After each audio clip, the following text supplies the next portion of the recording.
Hi guys, welcome to the AIX podcast. As usual, we are interviewing the guests from our platform. Today we have Michael Borrelli from UK.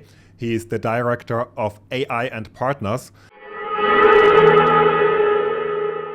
And Michael, could you please introduce yourself? Hey Jürgen, great to see you, and thank you so much for having us on. It's a pleasure to be able to contribute, and a big fan of the work that you guys do. So very happy to help. In short, in short, AI governance and regulation specialist, and the work I do at AI Partners is helping them with the regulatory strategy, and understanding the regulation and helping with the implementation of it. In short, AI and Partners helps facilitate the safe deployment of trustworthy AI systems under the EU AI Act. So, and it does this via compliance software, and professional services in the form of consultancy, advisory, and things around that. Ah, wow, interesting. So you and your team, you will go out to clients and consult them and implement your work? That that's one of the many things the team does. We see this as the most impactful regulation since, if not more so than GDPR. There's a lot of complexity. It's very onerous. There's a lot of things to consider, and from what we understand, companies are going to need a lot of help with this. Some are further down the line in terms of the maturity of the AI governance programs. Some aren't, and this relationship doesn't necessarily it doesn't necessarily matter what size, nature, scale, or complexity you are. So we're seeing companies across the board needing help with AI governance. Wow, okay. So how have you started with all of that? How did it come? Well, it started because of my business partner, Sean. So Sean is the CEO and founder of AI Partners, and he did the work for KPMG with respect to GDPR. So he helped with the implementation of that, SOC 1, SOC 2, and doing all the reviews. He also managed an IPO in the New York Stock Exchange. And when he saw the proposal of the EU AI Act over 3.5 years ago, he thought, good Lord, this is going to be something when it hits the market.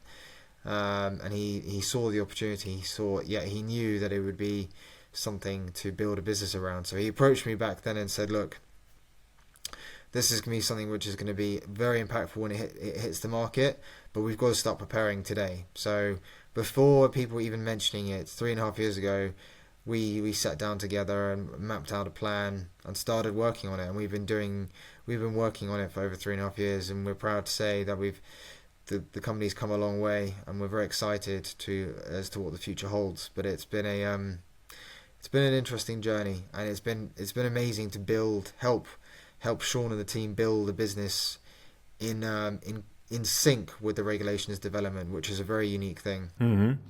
Okay, wow. And now you decided to talk about the topic even more and bring it to a wider audience with AIX, and you will work on a training, on a course to be uploaded on AIX. Do you already have an idea what will that course be all about? What knowledge you will share to the public? It's going to be about the main tenets of the Act. I think there's so many aspects you could go down. You can even have dedicated courses on risk management or regulatory sandboxes or quality management systems, conformity assessments. There are various different routes you can go down. I think the thing we find most effective, especially in the initial consultation period, consultation sessions, is what is the Act? What does it mean? What's involved? How does it affect businesses? What do they need to do? What are the implications of not doing it? And then you go from there. So you build. You almost go from a top-down approach. Okay. So you mentioned risk assessment and risk mitigation.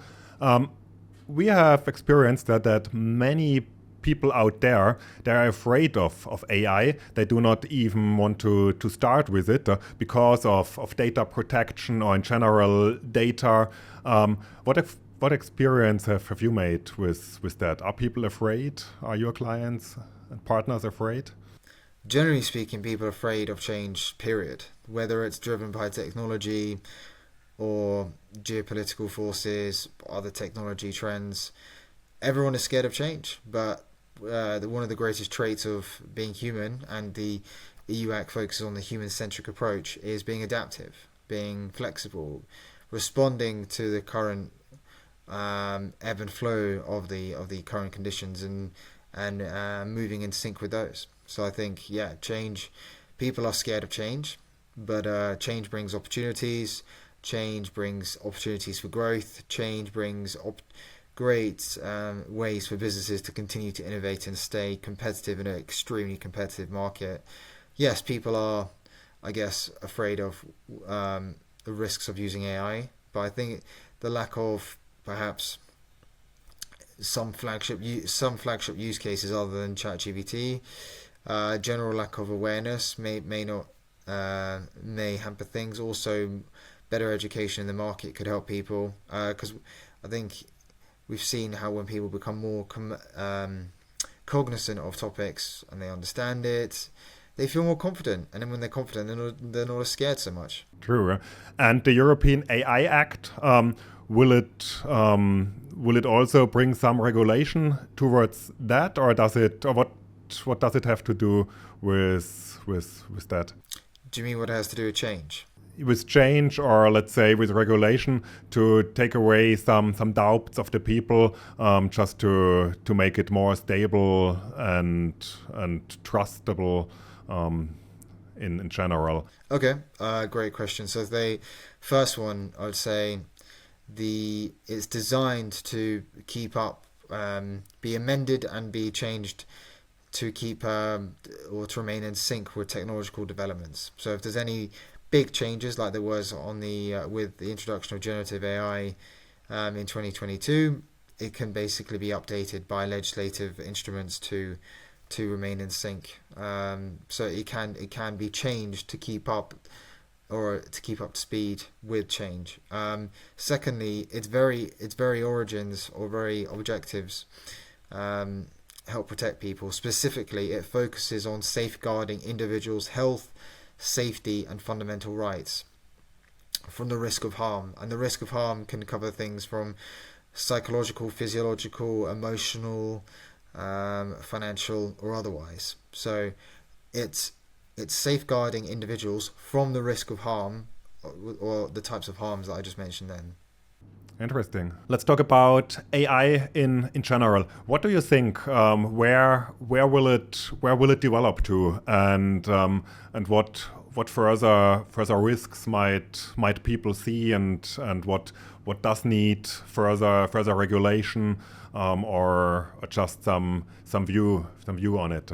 I guess we're probably going to see more innovations if we're at the start of the new wave of innovation, as many people believe, including Mustafa Suleiman from Inflection AI.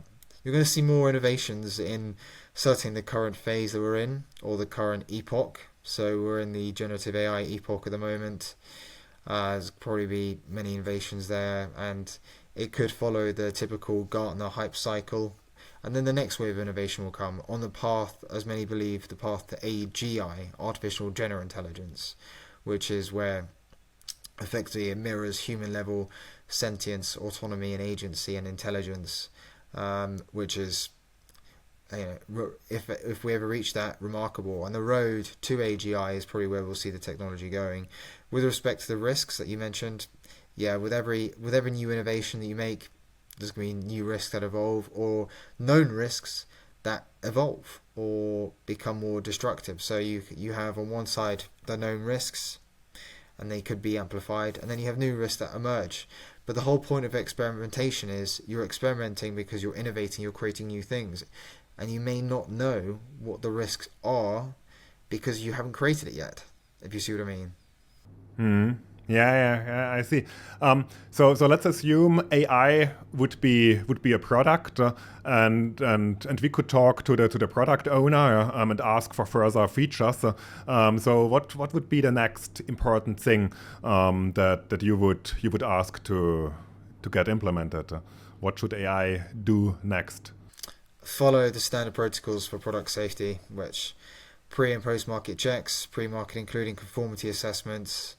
So ensuring that you're complying with international standards like ISO 42001, registering if it's high risk, registering in the high risk database, putting in place risk management systems, quality management systems, all this kind of stuff. And I will, if someone was trying to, for example, if someone's trying to sell you a AI product, or you're trying to onboard an AI solution provider, or one of your existing companies in your supply chain embeds AI, you need to have assurances that they have, as of 2nd of August, so just over a week away, that they are going to comply with the world's first comprehensive law on artificial intelligence, because this has global significance and is legally binding from the 2nd of August this year. Oh wow, okay, I did not know that. But how does that work? How can they prove that they will comply? Most companies might even not be aware of it. Well, it's been pretty well publicized, but I think a lot of people we speak to still aren't aware of it, and even if they are, not all of the minutiae. So I think there's still a lot of awareness work to be done. What it means is, like GDPR, there's a 2-year transition period, but in direct contrast to GDPR, where it was just you have 2 years to comply, and most companies wait to the last moment. What they've done is here they have staggered timeframes for compliance. By way of example, from the 2nd of August, companies have 6 months, i.e. to the 2nd of February 2025, to identify and either de-risk or decommission any system that is recognized as or is prohibited under Article 5. How can they really in the end say yes, I complied to it? Who will monitor it? How does that work in the European Union? Well, it's going to be enforced by individual member states and the national competent authorities and national authorities, market and surveillance authorities that they've, I guess, appointed to do that. A lot of what we're seeing at the moment is a lot of data protection authorities are taking on this level of responsibility. So this could happen across the union. In terms of significance, a non-compliance with Article 5, which we just mentioned, it basically means a company can incur a fine of 35 million euros or 7% of global annual turnover, whichever is higher. And lastly, how can they document it? Have your asset inventory, have your AI system reports. So do a full classification exercise of every single AI system you have that's been identified. And so you can show, okay, which ones are high risk, which ones are unacceptable, which ones are minimal, which ones are limited, and then do the necessary action. So for example, if any system, any one system, any model, or any algorithm is high risk, you've got to go through all the requirements, some of which I touched on before. If any of them are prohibited, from next Friday, you have 6 months to either de-risk or decommission that. Okay. Do you think the companies can do it, or they need help? And what is your assumption? How will it work over the next 6 months? I think it really depends on which sector you're in and your level of maturity. Some companies we're speaking to very very mature in the AI governance stage developments, and it's just more hand-holding. Others actually need a lot more help in terms of structural work, policies, frameworks, all the type of stuff. So it really depends because it affects firms of all sizes, scales, complexity across all sectors. You're going to have divergences in practices, but I think resting on your laurels or thinking that it's the same as GDPR, despite the fact there are a lot of crossovers, is probably we would not recommend that as a good step. Okay, but let's say they need help, and you from AI and partners will help them. What would be your approach? Do they need to call you and you will send a team, or how can you help? We can help them by identifying, as I said, help with the awareness stuff first. So we help with the training, help them understand the act, what it means, what the implications are, what they need to do, etc.